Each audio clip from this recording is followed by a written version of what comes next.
Hi எல்லாருக்குமே வணக்கம். இன்றைக்கான இந்த வீடியோவில் நம்ம கையல் சீரியலில் என்னென்ன நடக்க போகுது, என்னென்ன நடந்திருக்குன்றதை பற்றி தான் பார்க்க போகிறோம். நீங்கள் நம்ம சேனலில் ஃபர்ஸ்ட் டைம் பார்க்குறீங்கன்னா மறக்காமல் சப்ஸ்கிரைப் பண்ணிட்டு அப்படி ஒரு லைக் போட்டுருங்க. வாங்க இப்போ வீடியோக்குள்ளே போகலாம். இப்போ என்ன நடந்திருக்குன்னு பார்த்தீங்கன்னா, எழில் வந்து கையல் அவங்க அம்மா ஆஃபீஸ்க்கே கூட்டிகிட்டு போயிட்டு, அதாவது வந்து இப்போ சிவசங்கரியை நல்லா கிழிச்சு தள்ளிட்டாங்க. நீங்களாம் ஒரு அம்மாவா, ஒரு பொண்ணோட வாழ்க்கை இப்படி கெடுக்கிறதுக்கு இருக்கீங்களே, இப்போ அதோடு சேர்த்து நீங்கள் ஏன் வாழ்க்கையும் கெடுக்கிறீங்க. நீங்கள் ஒரு பெத்த பையனுக்காக நீங்கள் என்ன நல்லது பண்ணணும்னு நினைக்கிறீங்களா? எந்த ஒரு அம்மாவும் இவ்வளோ கீழ்த்தனமாக கேவலமாக போக மாட்டாங்க. ஆனால் நீங்கள் இவ்வளோ கேவலமாக போகிறீங்க. ஏன் நான் எனக்கு பிடிச்ச பொண்ணு கூட நான் வாழ்கிறதுல என்ன தப்பு இருக்குதுன்னு எழில் வந்து நல்லாவே கிளின்னு கிழிச்சிட்டாங்க. ஆனாலும் அவங்க அம்மாவுக்கு கொஞ்சம் கூட அறிவே இல்லாமல் திருப்பி என்ன சொல்கிறாங்கன்னு பார்த்தீங்கன்னா, கையல் வந்து ஒன்றை கல்யாணம் பண்ணதுக்கு காரணம் வந்து காசு தான். இதை வந்து இன்னும் நீ கூடிய சீக்கிரத்தில் புரிஞ்சுப்ப. அதுக்கப்புறம் நீ என்ன தான் தேடி வரணும், பார்த்து பேசுன்ற மாதிரி எழில்கிட்டே வந்து அவங்க ஒரு மாதிரி திமிராக பேசுகிறாங்க. நம்ம எழில் எப்படி சும்மா இருப்பாங்க?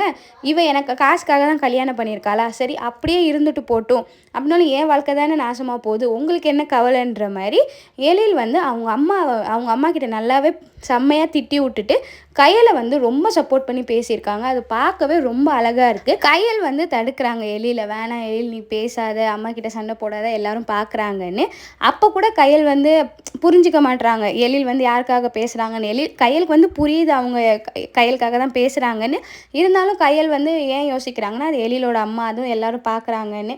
அப்புறம் எழில் இன்னொன்று என்ன சொல்கிறாங்கன்னா, பாருங்கள் நான் இப்போ கூட உங்களை கத்துறதை அவள் உங்களுக்காக சப்போர்ட் பண்ணுறான். ஆனால் நீங்கள் அப்படிப்பட்ட பொண்ணை வந்து எந்த மாதிரி இடத்துக்கு அனுப்பி என்ன பேர் வாங்கி பார்த்துருக்கீங்க? நீங்கள்லாம் ஒரு தாயான்ற அளவுக்கு அவ்வளோ கேவலமாக வந்து நம்ம எழில் பேசி விட்ருக்காங்க.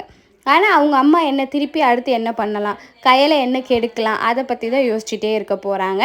அதுக்கப்புறம் பார்த்திங்கன்னா வீட்டுக்கு வந்துட்டு எழில் வந்து ரொம்ப ஃபீல் பண்ணிகிட்ருக்காங்க. என் அம்மான்னு நினைக்கிறப்பவே எனக்கு ரொம்ப அசிங்கமாக இருக்குது, இவ்வளோ ஒரு கேவலமான வேலையை பார்த்துருக்காங்கன்னு எழில் உட்காந்து அழுகுறாங்க. ஸோ கையல் வந்து பொறுமையாக புரிய வைக்கிறாங்க. அவங்க வந்து ஒன்றை எதுவும் பண்ணணும்னு நினைக்கல, அவங்களுக்கு வந்து என்ன பிடிக்கல, நான் வந்து உன் சொத்துக்காக தான் கல்யாணம் பண்ணியிருக்கேன்னு நினச்சிட்ருக்காங்க. அதனால ஃபஸ்ட்டு நம்ம வந்து அவங்க எண்ணத்தை தான் மாற்றணும். அதுக்கு நம்ம நல்லா வாழ்ந்து காட்டினா தான் அவங்களுக்கு வந்து இந்த எண்ணம் மாறும். ஸோ நீ அதை மட்டும் பாரு. அவங்கள பழி வாங்கணும், அவங்களுக்கு நல்லா இருக்கக்கூடாது, அவங்கள ஏதாவது பண்ணணும்னு யோசிக்கிறத விட்டுட்டு நம்ம எப்படி முன்னேறலாம் அதை பற்றி மட்டும் யோசி. அப்போ தான் நம்ம நல்லா இருப்போன்ற மாதிரி கையல் வந்து எழில எவ்வளவோ சமாதானம் பண்ண ட்ரை பண்ணுறாங்க. பட் இருந்தாலும் எழிலுக்கு வந்து அது கஷ்டமாக இருக்குது. ஏன்னா அவங்க அம்மா இப்படி பண்ணிட்டாங்க, இந்த மாதிரி கேவலமான வேலையை அதுவும் அவங்க பொண்டாட்டிக்கு பண்ணிட்டாங்கன்னு நினைக்கிறப்போ எழில் வந்து ரொம்ப ஃபீல் பண்ணுறாங்க.